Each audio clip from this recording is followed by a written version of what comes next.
Hi friends, welcome back to Ravi fire brand YouTube channel.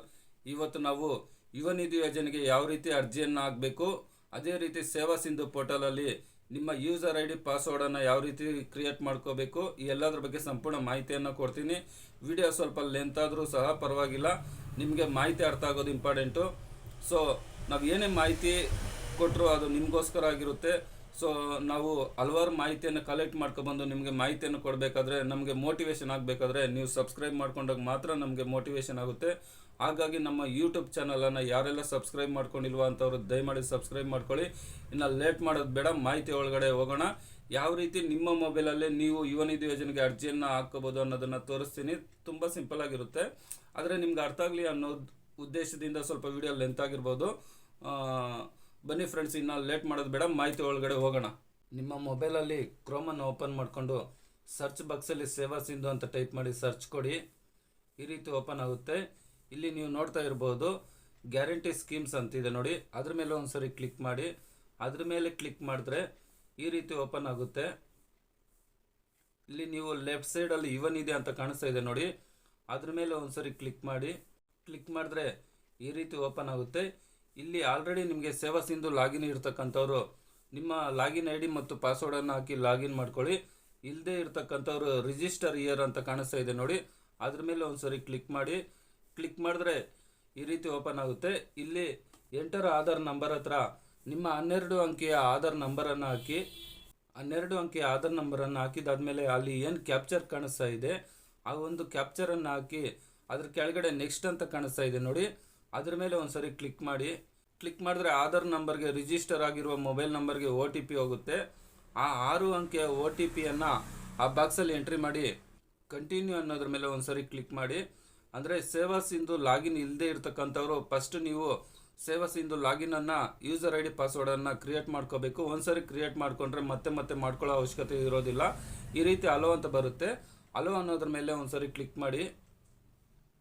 ಒಂದ್ಸರಿ ನೀವು user I D password create ಮಾಡಿಕೊಂಡ್ರೆ ಸೇವಾ ಸಿಂಧು ಅಲ್ಲಿ ಏನೇ ಸರ್ವಿಸ್ ಬಿಟ್ಟರು ನೀವೇ ನಿಮ್ಮ ಲಾಗಿನ್ ಯೂಸರ್ ಐ ಡಿ ಪಾಸ್ವರ್ಡನ್ನು ಹಾಕಿ ನೀವೇ ರಿಜಿಸ್ಟರ್ ಮಾಡ್ಕೋಬೋದು. ನಂತರ ಇಲ್ಲಿ ಇಮೇಲ್ ಐ ಡಿ ಅಂತ ಕಾಣಿಸ್ತಾ ಇದೆ ನೋಡಿ, ಅಲ್ಲಿ ನಿಮ್ಮ ಇಮೇಲ್ ಐ ಡಿಯನ್ನು ಹಾಕಿ. ನಂತರ ಅದ್ರ ಕೆಳಗಡೆ ಮೊಬೈಲ್ ನಂಬರ್ ಅಂತ ಇದೆ ನೋಡಿ, ಅಲ್ಲಿ ನಿಮ್ಮ ಆಧಾರ್ ಕಾರ್ಡ್ಗೆ ರಿಜಿಸ್ಟರ್ ಆಗಿರುವ ಮೊಬೈಲ್ ನಂಬರನ್ನು ಅಲ್ಲಿ ಎಂಟ್ರಿ ಮಾಡಿ. ಅದ್ರ ಕೆಳಗಡೆ ಇಲ್ಲಿ ನೀವು ನೋಡ್ತಾ ಇರ್ಬೋದು ಪಾಸ್ವರ್ಡ್ ಅಂತ ಹೇಳ್ಬಿಟ್ಟು. ಈ ಪಾಸ್ವರ್ಡ್ 8ರಿಂದ 15 ಅಕ್ಷರದೊಳಗಡೆ ಇರಬೇಕು. ಒಂದು ಬಿಗ್ ಲೆಟ್ರ್ ಇರಬೇಕು, ಒಂದು ಸ್ಪೆಷಲ್ ಕ್ಯಾರೆಕ್ಟರ್ ಇರಬೇಕು, ನಂತರ ನಂಬರ್ ಇರಬೇಕು. ಈ ರೀತಿ 8ರಿಂದ 15 ಅಕ್ಷರದೊಳಗಡೆ ನೀವು ಪಾಸ್ವರ್ಡನ್ನು ಕ್ರಿಯೇಟ್ ಮಾಡ್ಕೋಬೇಕಾಗುತ್ತೆ. ಯಾವ ರೀತಿ ಅಂತ ಅಂದರೆ, ಉದಾಹರಣೆಗೆ ಹರಿ ಅಟ್ 1234, ಗೀತಾ ಅಟ್ 1234, ಇದರಲ್ಲಿ ಒಂದು ಬಿಗ್ ಲೆಟ್ರ್ ಇರಬೇಕು, ಸ್ಪೆಷಲ್ ಕ್ಯಾರೆಕ್ಟರ್ ಇರಬೇಕು, ನಂಬರ್ ಇರಬೇಕು. 8ರಿಂದ 15 ಅಕ್ಷರ ಬರೋ ರೀತಿಯಲ್ಲಿ ನೀವು ಪಾಸ್ವರ್ಡನ್ನು ಕ್ರಿಯೇಟ್ ಮಾಡ್ಕೊಳ್ಳಿ. ಆ ರೀತಿ ಪಾಸ್ವರ್ಡನ್ನು ಕ್ರಿಯೇಟ್ ಮಾಡ್ಕೊಂಡಿದ್ದಾದಮೇಲೆ ಕ್ಯಾಪ್ಚರ್ ಏನು ಕಾಣಿಸ್ತಾ ಇದೆ ಆ ಒಂದು ಕ್ಯಾಪ್ಚರನ್ನು ಎಂಟ್ರಿ ಮಾಡಿ ಕೆಳಗಡೆ ಸಬ್ಮಿಟ್ ಅಂತ ಕಾಣಿಸ್ತಾ ಇದೆ ನೋಡಿ, ಅದ್ರ ಮೇಲೆ ಒಂದ್ಸರಿ ಕ್ಲಿಕ್ ಮಾಡಿ. ಈ ರೀತಿ ಓಪನ್ ಆಗುತ್ತೆ. ವೆರಿಫಿಕೇಷನ್ ಅಂತ ಹೇಳ್ಬಿಟ್ಟು ಓಕೆ ಅನ್ನೋದ್ರ ಮೇಲೆ ಒಂದ್ಸರಿ ಕ್ಲಿಕ್ ಕೊಡಿ. ಕ್ಲಿಕ್ ಕೊಟ್ಟಿದ್ದಾದಮೇಲೆ ರೀಸೆಂಡ್ ಅಂತ ಕಾಣಿಸ್ತಾ ಇದೆ ನೋಡಿ, ರೀಸೆಂಡ್ ಮೇಲೆ ಒಂದ್ಸರಿ ಕ್ಲಿಕ್ ಕೊಡಿ. ನಿಮ್ಮ ಮೊಬೈಲ್ ನಂಬರ್ಗೆ OTP ಬರುತ್ತೆ, 6 ಅಂಕೆಯ OTP ಬರುತ್ತೆ. ಮೊಬೈಲ್ OTP ಅನ್ನೋ ಹತ್ರ ಆ ಒಂದು OTPಯನ್ನು ಎಂಟ್ರಿ ಮಾಡಿಬಿಟ್ಟು ವ್ಯಾಲಿಡೇಟ್ ಅನ್ನೋದ್ರ ಮೇಲೆ ಒಂದ್ಸರಿ ಕ್ಲಿಕ್ ಮಾಡಿ. ಇಲ್ಲಿಗೆ ನಿಮ್ಮ ಸೇವಾ Sindhu user I D password create ಆಗಿದೆ ಅಂತ ಹೇಳ್ಬಿಟ್ಟು ಯು ಹ್ಯಾವ್ ಸಕ್ಸಸ್ಫುಲ್ ರಿಜಿಸ್ಟರ್ಡ್ ಅಂತ ಬರುತ್ತೆ. ಇಲ್ಲಿಗೆ ನಿಮ್ಮ ಸೇವಾ Sindhu user I D password create ಆಗಿದೆ. ಇಲ್ಲಿ ಯುವ ನಿಧಿ ಅಂತ ಕಾಣಿಸ್ತಾ ಇದೆ ನೋಡಿ, ಮತ್ತೆ ಒಂದ್ಸರಿ ಅದ್ರ ಮೇಲೆ ಕ್ಲಿಕ್ ಮಾಡಿ. ಈಗ ನಿಮ್ಮ ಇಮೇಲ್ ಐ ಡಿ ಮತ್ತು ಪಾಸ್ವರ್ಡ್ ನೀವು ಏನು ಕ್ರಿಯೇಟ್ ಮಾಡಿರ್ತೀರ ಅದನ್ನು ಹಾಕಿ ನೀವು ಲಾಗಿನ್ ಮಾಡ್ಕೋಬೋದು. ಈ ಒಂದು ಇಮೇಲ್ ಐ ಡಿ ಪಾಸ್ವರ್ಡ್ ನೀವು ನೆನ್ಪಿಟ್ಕೊಳ್ಳಿ ಯಾವಾಗೂ. ಇಲ್ಲಿ ನಿಮ್ಮ ಮೊಬೈಲ್ ನಂಬರ್ ಆದರೂ ಆಗ್ಬೋದು. ನಿಮ್ಮ ಮೊಬೈಲ್ ನಂಬರನ್ನು ಹಾಕ್ಬಿಟ್ಟು ಗೆಟ್ OTP ಅಂತ ಕೊಡಿ. ಆಗ ರಿಜಿಸ್ಟರ್ ಆಗಿರೋ ಮೊಬೈಲ್ ನಂಬರ್ಗೆ 6 ಅಂಕೆ OTP ಬರುತ್ತೆ. ಆ OTP ಅನ್ನೋ ಬಾಕ್ಸಲ್ಲಿ ಹಾಕಿ, ಪಾಸ್ವರ್ಡ್ ಅಂತ ಕಾಣಿಸ್ತಾ ಇದೆ ನೋಡಿ ಅಲ್ಲಿ ಹಾಕಿ. ನಂತರ ಕೆಳಗಡೆ ಏನು ಕ್ಯಾಪ್ಚರ್ ಕಾಣಿಸ್ತಾ ಇದೆ ಆ ನಂಬರ್ ಏನು ಕಾಣಿಸ್ತಾ ಇದೆ ಬಾಕ್ಸಲ್ಲಿ, ಆ ಒಂದು ಬಾಕ್ಸಲ್ಲಿ ಕಾಣಿಸೋ ನಂಬರನ್ನು ನೀವು ಕ್ಯಾಪ್ಚರ್ ಅಂತ ಕಾಣಿಸ್ತಾ ಇದೆ ನೋಡಿ ಅಲ್ಲಿ ಎಂಟ್ರಿ ಮಾಡಿಬಿಟ್ಟು ಲಾಗಿನ್ ಅನ್ನೋದ್ರ ಮೇಲೆ ಕ್ಲಿಕ್ ಮಾಡಿ. ಈಗೇನಾಗುತ್ತೆ ಅಂದರೆ ಸೇವಾ ಸಿಂಧು ಅಲ್ಲಿ ಏನೇನು ಸರ್ವಿಸ್ ಇದೆ ಅದನ್ನು ನೀವೇ ನಿಮ್ಮ ಮೊಬೈಲಲ್ಲಿ ಅಪ್ಲೈ ಮಾಡ್ಕೋಬೋದು. ತುಂಬ ಸರ್ವಿಸಸ್ ಇದೆ. ಸೊ ಇಲ್ಲಿಗೆ ನಿಮ್ಮ ಸೇವಾ Sindhu user I D password create ಆಯಿತು. ಈ ರೀತಿ ಓಪನ್ ಆಗುತ್ತೆ. ನಿಮ್ಮ ಯೂಸರ್ ಐ ಡಿ ಪಾಸ್ವರ್ಡನ್ನು ಹಾಕಿದ್ದಾದಮೇಲೆ ನಂತರ ರೈಟ್ ಸೈಡಲ್ಲಿ ಅಪ್ಲೈ ಫಾರ್ ಸರ್ವಿಸಸ್ ಅಂತಿದೆ ನೋಡಿ, ಅದ್ರ ಮೇಲೆ ಒಂದ್ಸರಿ ಕ್ಲಿಕ್ ಮಾಡಿದ್ರೆ ಇಲ್ಲಿ ಸರ್ಚ್ ಅಂತ ಬರುತ್ತೆ. ಇಲ್ಲಿ ಯುವ ನಿಧಿ ಅಂತ ಟೈಪ್ ಮಾಡಿ ಆಗ ಯುವ ನಿಧಿ ಯೋಜನೆಗೆ ಅರ್ಜಿ ಅಂತ ಬರುತ್ತೆ. ಅದ್ರ ಮೇಲೆ ಒಂದ್ಸರಿ ಕ್ಲಿಕ್ ಮಾಡಿ ಈ ರೀತಿ ಅರ್ಜಿ ಫಾರಂ ಓಪನ್ ಆಗುತ್ತೆ. ಇದು ನೀವು ನಿಮ್ಮ ಮೊಬೈಲಲ್ಲೇ ನೀವು ಮಾಡ್ಕೋಬಹುದು. ತುಂಬ ಸಿಂಪಲ್ ಆಗಿರುತ್ತೆ. ನಿಮಗೆ ಅರ್ಥ ಆಗಲಿ ಅನ್ನೋ ಉದ್ದೇಶದಿಂದ ಸ್ವಲ್ಪ ಲೆಂತಾಗಿ ಹೇಳ್ತಾ ಇದ್ದೀನಿ. ಸೊ ಇಲ್ಲಿ ಸ್ವಯಂ ಘೋಷಣೆ ಒಪ್ಪಿಗೆ ಅಂತ ಇದೆ ನೋಡಿ, ಅದನ್ನು ಒಂದ್ಸರಿ ನೀವೆಲ್ಲ ಓದ್ಕೊಳ್ಳಿ. ನಾನು ಅದ್ರ ಬಗ್ಗೆ ಹೇಳ್ತೀನಿ, ಕೇಳಿಸ್ಕೊಳ್ಳಿ. ನಾನು ಕರ್ನಾಟಕದ ಗೃಹವಾಸಿ ಆಗಿರುತ್ತೇನೆ, ಅಂದರೆ ನೀವು ಕರ್ನಾಟಕದಲ್ಲಿ ವಾಸವಾಗಿರಬೇಕಾಗುತ್ತೆ. ನಂತರ 2023ರ ಶೈಕ್ಷಣಿಕ ವರ್ಷದಲ್ಲಿ ನಾನು ಡಿಪ್ಲೊಮಾ ಪದವಿಯಲ್ಲಿ ಉತ್ತೀರ್ಣರಾಗಿ ಇರುತ್ತೇನೆ. ಅಂದರೆ 2023ರಲ್ಲಿ ನೀವು ಡಿಪ್ಲೊಮಾ ಅಥವಾ ಡಿಗ್ರಿಯನ್ನು ಪಾಸ್ ಮಾಡಿರಬೇಕು. 2023ರಲ್ಲೇ ಪಾಸ್ ಮಾಡಿರಬೇಕು. ನಾನು ಉನ್ನತ ಶಿಕ್ಷಣವನ್ನು ವ್ಯಾಸಂಗ ಮಾಡುತ್ತಿರಬಾರ್ದು. ನೀವು ಉನ್ನತ ಶಿಕ್ಷಣವನ್ನು ವ್ಯಾಸಂಗ ಮಾಡುತ್ತಿರಬಾರ್ದು. ನಂತರ ನೀವು ಸ್ವಯಂ ಉದ್ಯೋಗಿ ಆಗಿರಬಾರ್ದು. ನಂತರ ಯಾವುದೇ ರಾಷ್ಟ್ರೀಯ ಪಿಂಚಣಿಯನ್ನು ನೀವು ತಗೊತಾ ಇರಬಾರ್ದು. ಉದಾಹರಣೆಗೆ ESA ಆಗಿರ್ಬೋದು, PF ಆಗಿರ್ಬೋದು, NPS, ಈ ರೀತಿ ಯಾವುದೇ ಪೆನ್ಷನನ್ನು ನೀವು ತಗೊತಾ ಇರಬಾರ್ದು. ನೀವು ಸರ್ಕಾರಿ ಅಥವಾ ಖಾಸಗಿ ಕ್ಷೇತ್ರದಲ್ಲಿ ಯಾವುದೇ ಕೆಲಸವನ್ನು ಮಾಡ್ತಾ ಇರಬಾರ್ದು, ಯಾವುದೇ ಉದ್ಯೋಗದಲ್ಲಿ ಇರಬಾರ್ದು. ಇದೆಲ್ಲ ನೀವು ಓದ್ಕೊಂಡಿದ್ದಾದ್ಮೇಲೆ ಅದ್ರ ಕೆಳಗಡೆ ಯುವ ನಿಧಿ ಮಾರ್ಗಸೂಚಿ ಅನ್ವಯ ಅರ್ಜಿಯಲ್ಲಿ ಭರ್ತಿ ಮಾಡಿರುವ ಮಾಹಿತಿ ಸತ್ಯವಾಗಿರುತ್ತದೆ ಮತ್ತು ತಪ್ಪೆಂದು ಕಂಡುಬಂದಲ್ಲಿ ನಾನು ಕಾನೂನಾತ್ಮಕ ಕ್ರಮಕ್ಕೆ ಬದ್ಧನಾಗಿರುತ್ತೇನೆ. ನನ್ನ ಅರ್ಜಿ ಮತ್ತು ಪ್ರಯೋಜನಗಳ ತಿರಸ್ಕಾರ ಮಾಡಬಹುದಾಗಿರುತ್ತದೆ. ಒಂದು ವೇಳೆ ನೀವೇನಾದರೂ ತಪ್ಪು ಮಾಹಿತಿ ಕೊಟ್ಟು ಇದರ ಲಾಭವನ್ನು ಪಡೀತಾ ಇದ್ದರೆ ನಿಮ್ಮ ಅರ್ಜಿಯನ್ನು ತಿರಸ್ಕಾರ ಮಾಡೋದ್ರ ಜೊತೆಗೆ ಕಾನೂನಾತ್ಮಕವಾಗಿ ಕ್ರಮವನ್ನು ಕೈಗೊಳ್ತಾರಂತೆ. ಸೊ ಇದನ್ನೆಲ್ಲ ಓದ್ಕೊಂಡು ಒಂದ್ಸರಿ ಎಸ್ ಅನ್ನೋದ್ರ ಮೇಲೆ ಕ್ಲಿಕ್ ಮಾಡಿ ಆ ಒಂದು ಕ್ಯಾಪ್ಚರನ್ನು ಹಾಕಿ ಈ ರೀತಿ ಓಪನ್ ಆಗುತ್ತೆ. ಆಧಾರ್ ಅಥೆಂಟಿಕೇಶನ್ ಅಂತ ಕಾಣಿಸ್ತಾ ಇದೆ ನೋಡಿ, ಅದ್ರ ಮೇಲೆ ಒಂದ್ಸರಿ ಕ್ಲಿಕ್ ಮಾಡಿ. ಕ್ಲಿಕ್ ಮಾಡಿದ್ರೆ ಈ ರೀತಿ ಬರುತ್ತೆ. ನಿಮ್ಮ ಆಧಾರ್ ಸಂಖ್ಯೆಯನ್ನು ಹಾಕಿ, ಏನು 12 ಅಂಕೆಯ ಆಧಾರ್ ನಂಬರ್ ಇರುತ್ತೆ, ಆ ಒಂದು 12 ಅಂಕೆ ಆಧಾರ್ ನಂಬರನ್ನು ಆ ಬಾಕ್ಸಲ್ಲಿ ಹಾಕಿ ನನ್ನ ಆಧಾರ್ ಮತ್ತು OTP ವರ್ಡ್ ಮೇಲೆ ಕ್ಲಿಕ್ ಮಾಡಿ OTP ಪಡೆಯಿರಿ ಅನ್ನೋದ್ರ ಮೇಲೆ ಕ್ಲಿಕ್ ಮಾಡಿ. ಈಗ ನಿಮ್ಮ ಆಧಾರ್ ಕಾರ್ಡ್ಗೆ ರಿಜಿಸ್ಟರ್ ಆಗಿರೋ ಮೊಬೈಲ್ ನಂಬರ್ಗೆ 6 ಅಂಕೆ OTP ಬರುತ್ತೆ. ಆ OTP ನಮೂದಿಸಿ ಅಂತ ಕಾಣಿಸ್ತಾ ಇದೆ ನೋಡಿ, ಅಲ್ಲಿ 6 ಅಂಕೆ OTPಯನ್ನು ಹಾಕಿ ಸಲ್ಲಿಸಿ ಅನ್ನೋದ್ರ ಮೇಲೆ ಒಂದ್ಸರಿ ಕ್ಲಿಕ್ ಮಾಡಿ. ಈ ರೀತಿ ಬರುತ್ತೆ.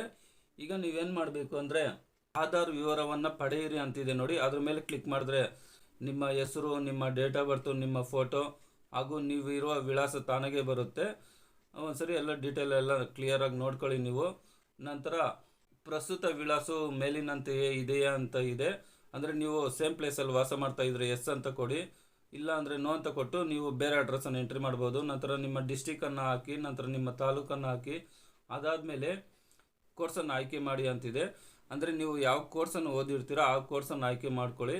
ಉದಾಹರಣೆಗೆ ಡಿಗ್ರಿ ಆಗಿದ್ದರೆ ಡಿಗ್ರಿ, ಇಲ್ಲಾಂದರೆ ಡಿಪ್ಲೊಮಾ ಆಗಿದ್ದರೆ ಡಿಪ್ಲೊಮಾ, ಅದನ್ನು ಸೆಲೆಕ್ಟ್ ಮಾಡ್ಕೊಳ್ಳಿ. ನಂತರ ಅದಾದಮೇಲೆ UG ಅಥವಾ PG ಆಯ್ಕೆ ಮಾಡಿ ಅಂತಿದೆ ನೋಡಿ. ನೀವು ಈ ಡಿಗ್ರಿ ಆಗಿದ್ದರೆ ಡಿಗ್ರಿಯನ್ನು ಸೆಲೆಕ್ಟ್ ಮಾಡ್ಕೊಳ್ಳಿ, ಇಲ್ಲ PG ಆಗಿದ್ದರೆ PGಯನ್ನು ಸೆಲೆಕ್ಟ್ ಮಾಡ್ಕೊಳ್ಳಿ. ಅದಾದಮೇಲೆ ಯಾವ ಯೂನಿವರ್ಸಿಟಿಯಲ್ಲಿ ನೀವು ಡಿಗ್ರಿಯನ್ನು ಕಂಪ್ಲೀಟ್ ಮಾಡಿರ್ತೀರೋ ಆ ಒಂದು ಯೂನಿವರ್ಸಿಟಿಯನ್ನು ಸೆಲೆಕ್ಟ್ ಮಾಡ್ಕೊಳ್ಳಿ. ಅದಾದಮೇಲೆ ತಾತ್ಕಾಲಿಕ ಪದವಿ, ಡಿಪ್ಲೊಮಾ ಪ್ರಮಾಣ ಪತ್ರ, ನೋಂದಣಿ ಸಂಖ್ಯೆಯನ್ನು ನಮೂದಿಸಿ. ಅಂದರೆ ನಿಮ್ಮ ಡಿಗ್ರಿಯಲ್ಲಿ ಏನು ರಿಜಿಸ್ಟರ್ ನಂಬರ್ ಇರುತ್ತೆ ಅಥವಾ ಡಿಪ್ಲೊಮಾದಲ್ಲಿ ಏನು ರಿಜಿಸ್ಟರ್ ನಂಬರ್ ಇರುತ್ತೆ ಆ ಒಂದು ರಿಜಿಸ್ಟರ್ ನಂಬರನ್ನು ಅಲ್ಲಿ ಎಂಟ್ರಿ ಮಾಡಿ. ಆ ರಿಜಿಸ್ಟರ್ ನಂಬರನ್ನು ಎಂಟ್ರಿ ಮಾಡಿದ ತಕ್ಷಣ ಏನಾಗುತ್ತೆ ಅಂದರೆ ಅಭ್ಯರ್ಥಿ ಹೆಸರು ಅಂಕಪಟ್ಟಿಯಲ್ಲಿರುವಂತೆ ತಾನಾಗೆ ಬರುತ್ತೆ. ನೀವೇನು ನಿಮ್ಮ ಹೆಸರನ್ನು ಟೈಪ್ ಮಾಡೋ ಅವಶ್ಯಕತೆ ಇರೋದಿಲ್ಲ. ಅದೇ ರೀತಿಯಾಗಿ ಕಾಲೇಜಿನ ಹೆಸರು ಸಹ ತಾನಾಗೆ ಬರುತ್ತೆ. ನಂತರ ಫಲಿತಾಂಶದ ದಿನಾಂಕ, ಅಂದರೆ ನಿಮ್ಮ ರಿಸಲ್ಟ್ ಏನು ಬಂದಿರುತ್ತೆ ಆ ಒಂದು ದಿನಾಂಕ ತಾನಾಗೆ ಬರುತ್ತೆ. ನಿಮ್ಮ ರಿಜಿಸ್ಟರ್ ನಂಬರನ್ನು ಎಂಟ್ರಿ ಮಾಡಿದ್ರೆ, ಡಿಪ್ಲೊಮಾ ಅಥವಾ ಡಿಗ್ರಿ ರಿಜಿಸ್ಟರ್ ನಂಬರ್ ಎಂಟ್ರಿ ಮಾಡಿದ್ರೆ ಆ ಡೀಟೇಲ್ ಎಲ್ಲ ತಾನಾಗೆ ಬರುತ್ತೆ. ಅದಾದಮೇಲೆ ಗೃಹವಾಸಿ ಪರಿಶೀಲನೆಗಾಗಿ ಯಾವುದಾದ್ರೂ ಒಂದನ್ನು ಆಯ್ಕೆ ಮಾಡಿ ಅಂತಿದೆ ನೋಡಿ. ಅಲ್ಲಿ ನಾನು ರೇಷನ್ ಕಾರ್ಡನ್ನು ಎಂಟ್ರಿ ಮಾಡ್ತೀನಿ, ಯಾಕಂದರೆ ಅದನ್ನು ಎಂಟ್ರಿ ಮಾಡಿದ್ರೆ ತುಂಬ ಡೀಟೇಲ್ಸನ್ನು ಎಂಟ್ರಿ ಮಾಡೋ ಅವಶ್ಯಕತೆ ಇರೋದಿಲ್ಲ. ನಂತರ ಪಡಿತರ ಚೀಟಿ ಸಂಖ್ಯೆ ನಮೂದಿಸಿ ಅಂತಿದೆ. ನಿಮ್ಮ ರೇಷನ್ ಕಾರ್ಡ್ ನಂಬರನ್ನು ಎಂಟ್ರಿ ಮಾಡಿ. ಪಡಿತರ ಚೀಟಿ ಸಂಖ್ಯೆ ಪ್ರಕಾರ ವಿದ್ಯಾರ್ಥಿ ಹೆಸರು, ಅಂದರೆ ನಿಮ್ಮ ರೇಷನ್ ಕಾರ್ಡಲ್ಲಿ ಹೇಗಿರುತ್ತೋ ಆ ರೀತಿ ನಿಮ್ಮ ಹೆಸರನ್ನು ನೀವು ಟೈಪ್ ಮಾಡಿ. ಅದಾದಮೇಲೆ ನಿಮ್ಮ ಮೊಬೈಲ್ ನಂಬರನ್ನು ಕೇಳುತ್ತೆ. ಅರ್ಜಿದಾರರ ಮೊಬೈಲ್ ಸಂಖ್ಯೆ ಹತ್ರ ನಿಮ್ಮ ಮೊಬೈಲ್ ನಂಬರನ್ನು ಎಂಟ್ರಿ ಮಾಡಿ. ಅರ್ಜಿದಾರರ ಇಮೇಲ್ ಐಡಿಯನ್ನು ಎಂಟ್ರಿ ಮಾಡಿ. ನಂತರ ಜಾತಿ, ನಿಮ್ಮ ಕ್ಯಾಸ್ಟ್ ಜಾತಿಯ ಗುಂಪನ್ನು ಆಯ್ಕೆ ಮಾಡಿ. ಅಂದರೆ ನಿಮ್ಮ ಕ್ಯಾಸ್ಟ್ ಯಾವುದಕ್ಕೆ ಬರುತ್ತೆ, SCನ, STನ, OBCನ, ಜನರಲ್ ಯಾವ್ದು ಬರುತ್ತೋ ಅದನ್ನು ಸೆಲೆಕ್ಟ್ ಮಾಡ್ಕೊಳ್ಳಿ. ನಿಮಗೆ ಅಂಗವಿಕಲತೆ ಇದೆಯಾ ಅಂತ ಇದೆ, ಎಸ್ ಅಂದರೆ ಎಸ್ ಅಂತ ಕೊಡಿ, ನೋ ಅಂತ ಇದ್ದರೆ ನೋ ಅಂತ ಕೊಟ್ಟು ಇಲ್ಲಿ ಕ್ಯಾಪ್ಚರ್ ಏನು ಕಾಣಿಸ್ತಾ ಇದೆ ಆ ಒಂದು ಕ್ಯಾಪ್ಚರನ್ನು ಹಾಕಿ ಸಬ್ಮಿಟ್ ಮಾಡಿ. ಸಬ್ಮಿಟ್ ಮಾಡಿದ್ರೆ ನಿಮಗೆ ಒಂದು ಅಕ್ನಾಲಜ್ಮೆಂಟ್ ಬರುತ್ತೆ. ಇಷ್ಟೇ ಫ್ರೆಂಡ್ಸ್, ತುಂಬ ಸಿಂಪಲ್ ಆಗಿದೆ. ನೀವೇ ಮನೆಯಲ್ಲಿ ಕುಳಿತು ಅರ್ಜಿಯನ್ನು ಹಾಕ್ಕೋಬೋದು.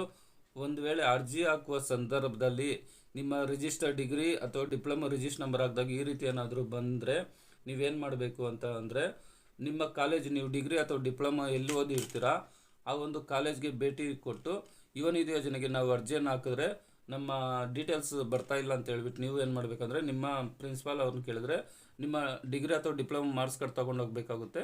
ಅವ್ರೇನು ಮಾಡ್ತಾರೆ, NAD ಅಲ್ಲಿ ನಿಮ್ಮ ರಿಜಿಸ್ಟರ್ ನಂಬರನ್ನು ಎಂಟ್ರಿ ಮಾಡ್ತಾರೆ. ಅದಾದಮೇಲೆ ನೀವು ಈ ರೀತಿ ನೀವೇ ಅರ್ಜಿಯನ್ನು ಹಾಕ್ಕೋಬೋದು. ನಿಮ್ಮ ಪ್ರಿನ್ಸಿಪಲ್ ನಿಮ್ಮ ರಿಜಿಸ್ಟರ್ ನಂಬರನ್ನು ಎಂಟ್ರಿ ಮಾಡಿದಾದಮೇಲೆ ನಿಮ್ಮ ಡೀಟೇಲ್ಸ್ ತಾನಾಗೆ ಬರುತ್ತೆ. ಆಮೇಲೆ ನೀವೇ ಎಂಟ್ರಿ ಮಾಡ್ಕೋಬೋದಾಗುತ್ತೆ. ಸೊ ಮತ್ತು ಇನ್ಯಾರಿಗೆ ಈ ರೀತಿ ಬರುತ್ತೆ ಅಂತಂದರೆ, ಉದಾಹರಣೆಗೆ ಅವರು 2021 ಇಲ್ಲಾಂದರೆ 2020 2022ರಲ್ಲಿ ಅವರು ಡಿಗ್ರಿ ಅಥವಾ ಡಿಪ್ಲೊಮಾ ಕಂಪ್ಲೀಟ್ ಆಗಿ ಅವರೇನಾದರೂ ಈ ರೀತಿ ಅರ್ಜಿ ಹಾಕೋಕ್ಕೆ ಹೋದಾಗ ಅವ್ರಿಗೂ ಸಹ ಈ ರೀತಿ ಬರುತ್ತೆ. ನಿಮ್ಮ ಡೀಟೇಲ್ NAD ಅಲ್ಲಿ ಇಲ್ಲ ಅಂದ್ರೂ ಸಹ ಈ ರೀತಿ ಬರುತ್ತೆ. ನೀವೇನು ಗಾಬರಿ ಬೀಳೋ ಅವಶ್ಯಕತೆ ಏನಿಲ್ಲ. ನೀವು ಓದಿರೋ ಡಿಗ್ರಿ ಅಥವಾ ಡಿಪ್ಲೊಮಾ ಓದಿರೋ ಕಾಲೇಜ್ ಹತ್ರ ಹೋಗಿ ಭೇಟಿ ಕೊಡಿ. ಅವರು ನಿಮ್ಮ ರಿಜಿಸ್ಟರ್ ನಂಬರನ್ನು ಎಂಟ್ರಿ ಮಾಡ್ತಾರೆ, ಆನ್ಲೈನಲ್ಲಿ ಕೂತ್ಕೊಳ್ಳುತ್ತೆ. ನಂತರ ನೀವು ಅಪ್ಲೈ ಮಾಡ್ಕೋಬೋದು. ಏನು ಗಾಬರಿ ಬೀಳೋ ಅವಶ್ಯಕತೆ ಇರೋದಿಲ್ಲ ಫ್ರೆಂಡ್ಸ್. ಸೊ ನಿಮಗೆ ಈ ಯೋಜನೆ ಬಗ್ಗೆ ಅಥವಾ ಯಾವುದೇ ಯೋಜನೆ ಬಗ್ಗೆ ಏನೇ ಡೌಟ್ ಇದ್ದರೂ ಕಮೆಂಟ್ ಬಾಕ್ಸಲ್ಲಿ ಕಮೆಂಟ್ ಮಾಡಿ. ನನಗೆ ಗೊತ್ತಿಲ್ಲ ಅಂದರೂ ನಾನು ತಿಳ್ಕೊಂಡು ನಿಮಗೆ 100% ಮಾಹಿತಿಯನ್ನು ಕೊಡ್ತೀನಿ. ನಿಮಗೆ ಈ ವಿಡಿಯೋ ಇಷ್ಟವಾಗಿದ್ದರೆ ದಯವಿಟ್ಟು ನಮ್ಮ ಯೂಟ್ಯೂಬ್ ಚಾನಲನ್ನು ಲೈಕ್ ಶೇರ್ ಮಾಡೋದ್ರ ಜೊತೆಗೆ ತಪ್ಪದೇ ಸಬ್ಸ್ಕ್ರೈಬ್ ಮಾಡ್ಕೊಳ್ಳಿ ಫ್ರೆಂಡ್ಸ್. ಇಲ್ಲಿವರೆಗೂ ನಮ್ಮ ಯೂಟ್ಯೂಬ್ ಚಾನಲನ್ನು ನೋಡಿದ್ದಕ್ಕೆ ತುಂಬ ಧನ್ಯವಾದಗಳು. ಬಾಯ್, ಟೇಕ್ ಕೇರ್ ಫ್ರೆಂಡ್ಸ್.